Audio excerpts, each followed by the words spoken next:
ईरानी हमलों के बीच इजरायल में इस वक्त कैसे हालात हैं? अटैक से बचने के लिए लोग कैसे बंकरों में छिपकर अपनी जान बचाने में जुटे हुए हैं? देखिए, इजरायल में मिसाइल अटैक के बीच से न्यूज 18 इंडिया की टीम की ऑन ग्राउंड एक्सक्लूसिव रिपोर्ट सीधे तेल अवीव से। अंडरग्राउंड जो बंकर है यहाँ पे होटल में, आप देख सकते हैं कि किस तरीके से लोग इस बंकर के अंदर जो है छुपे हुए हैं। सेफ जोन लिखा हुआ है और सेफ जोन के अंदर जो है वो यहाँ पे आप देख सकते हैं। अभी मैं सेफ जोन में आ रहा हूँ तो सेफ जोन में ही यहाँ पे लोग रहते हैं, क्योंकि सायरन बजी है, रात का टाइम है। रात को तकरीबन 3 बार जो है सायरन्स बजी, यानी ईरान की तरफ से मिसाइल अटैक जो है बार बार लॉन्च किया जाता है। और अभी मैं इस वक्त अंडरग्राउंड हूँ और यहाँ पे सेफ जोन है, यानी मिसाइल अटैक जब लॉन्च किया जाता है तो लोग जो हैं यहाँ पे सारे आ जाते हैं इसी तरीके के सेफ जोन में। We are in a safe zone underground. No one can touch us. We are safe.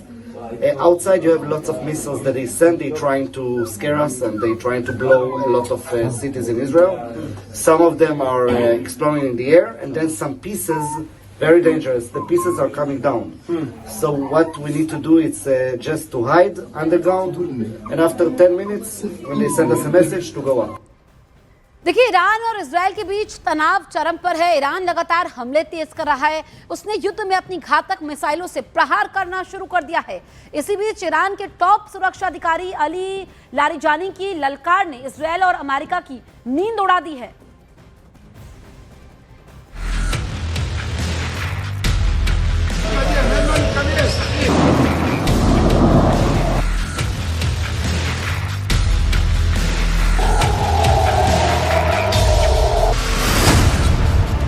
बदले की आग में सुलगता ईरान। न सीज फायर, न सरेंडर, सिर्फ युद्ध भयंकर। तेहरान की ललकार, इजराइल पर क्लस्टर वार।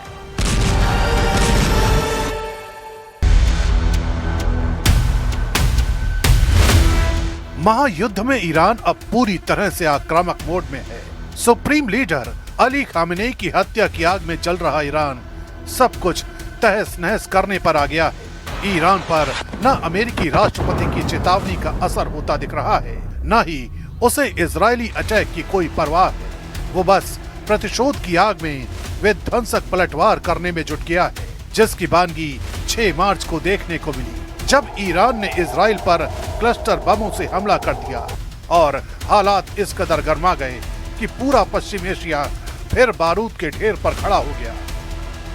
इस बीच ईरान के टॉप सुरक्षा अधिकारी अली लारिजानी ने अमेरिका और इजराइल दोनों को खुली ललकार लगाई है। लारिजानी ने सोशल मीडिया हैंडल एक्स पर एक वीडियो शेयर किया, जिसमें एक फाइटर जेट को इंटरसेप्ट होते दिखाया गया और कैप्शन में उनकी चेतावनी, वे तूफान बोते हैं तो तूफान ही काटेंगे। अली लारिजानी का यह बयान ऐसे वक्त में सामने आया है जब अमेरिकी राष्ट्रपति डोनाल्ड ट्रंप लगातार ईरान पर हथियार डालने का दबाव बना रहे हैं। लेकिन खामेनेई की मौत के बाद ईरान के नेताओं के तेवर बदले हुए हैं, ज्यादा सख्त, ज्यादा तेज और बिल्कुल न पीछे हटने वाले।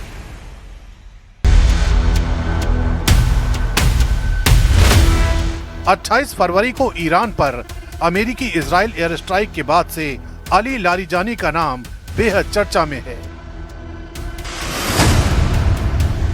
ये वो शख्स हैं जो सालों तक ईरानी सिस्टम का शांत, संभला हुआ और तर्कसंगत चेहरा माना जाता है, जिसने जर्मन दार्शनिक इमैनुअल कांट पर किताबें लिखी, जिसने पश्चिमी देशों के साथ न्यूक्लियर डील पर बातचीत की और ईरान की विदेश नीति और सुरक्षा नीति पर उसकी गहरी पकड़ है। लारिजानी को अमेरिका और इजराइल के सबसे बड़े आलोचकों में माना जाता है। अली लारिजानी के बाद आग में घी डालते हुए ईरान के डिप्टी फॉरेन मिनिस्टर सईद खतीबजादे ने भी ट्रंप पर तीखा पलटवार किया है। उन्होंने कहा कि ट्रंप ईरान के नेतृत्व बदलाव की बात करते हैं, जबकि वो न्यूयॉर्क का मेयर तक नियुक्त नहीं कर सकते। President Trump is asking for change in the leadership of Iran, and he says that I have to have voice on that. while he cannot appoint even the mayor of New York.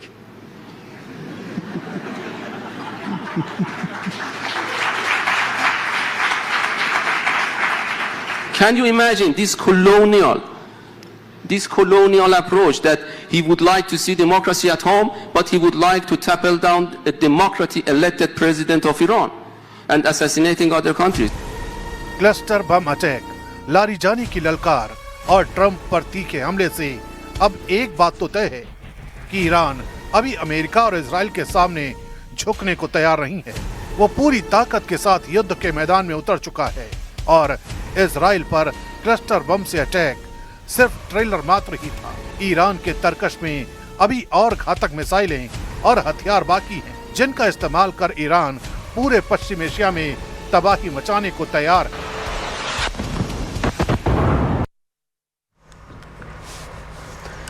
और Iran से भीषण जंग के बीच America ने अपने एक और महाबली को समंदर में तैनात कर दिया है। यूएसएस अब्राहम लिंकन पहले से मोर्चा संभाले हुए है। इसके बाद अमेरिका ने यूएसएस जेराल्ड आर फोर्ड को युद्ध के लिए भेजा। अब अमेरिका ने अपने महाबली समंदर के राजा यूएसएस जॉर्ज एच.डब्ल्यू. बुश को युद्ध क्षेत्र में उतार दिया है। USS George एच.डब्ल्यू. बुश को समंदर का राजा माना जाता है। ये एयरक्राफ्ट कैरियर 3 फुटबॉल मैदान से भी बड़ा है। अगर इसकी क्षमता की हम बात करें तो यूएसएस जॉर्ज एच.डब्ल्यू. बुश पर 80 से 90 लड़ाकू विमान तैनात किए जा सकते हैं। इस एयरक्राफ्ट कैरियर पर वायु और नौसैनिक मिलाकर 5000 से ज्यादा जवानों की तैनाती भी हो सकती है। USS George एच.डब्ल्यू. बुश 2 परमाणु रिएक्टर से लैस है और इस पर अत्याधुनिक रडार सिस्टम भी मौजूद है जो इसे दुश्मन के हमले से बचाता है। USS George एच.डब्ल्यू. बुश को 25 साल तक ईंधन की जरूरत नहीं पड़ती, इसीलिए ये यूएसएस जॉर्ज एच.डब्ल्यू. बुश लंबे समय तक समुद्र में तैनात रहने में सक्षम है। समंदर में इसकी रफ्तार की अगर हम बात करें तो 56 किलोमीटर प्रति घंटे से ज्यादा की है। और अमेरिका के ये तीनों महाबली इस वक्त कहां मौजूद है, आपको हम ये भी ग्राफिक्स के जरिए दिखाते हैं। अब आप देखिए, यूएसएस अब्राहम लिंकन अरब सागर में ओमान तट के पास यहां पर लगभग 700 किलोमीटर दूर मौजूद है। और देखिए, ये यूएसएस अब्राहम लिंकन की हम बात कर रहे हैं तो हम आपको ये ग्राफिक्स के जरिए बता रहे हैं, ऑपरेशन एपिक फ्यूरी का हिस्सा है। अब देखिए, ये यहां पर हम बात करते हैं यूएसएस जेराल्ड आर फोर्ड की हम बात करते हैं जो कि लाल सागर में एक्टिव है और ये ऑपरेशन एपिक फ्यूरी का हिस्सा है। तो ये हमने आपको बताया। तो किस तरीके से यहाँ पर देखिए, ये जो तैनाती है समंदर में, कैसे ये इस वक्त खलबली मचाए हुए है, क्योंकि हम आपको बताएं कि ये यूएसएस जॉर्ज एच.डब्ल्यू. बुश की बात की हमने, जेराल्ड की बात की और यूएसएस अब्राहम लिंकन की हमने बात की।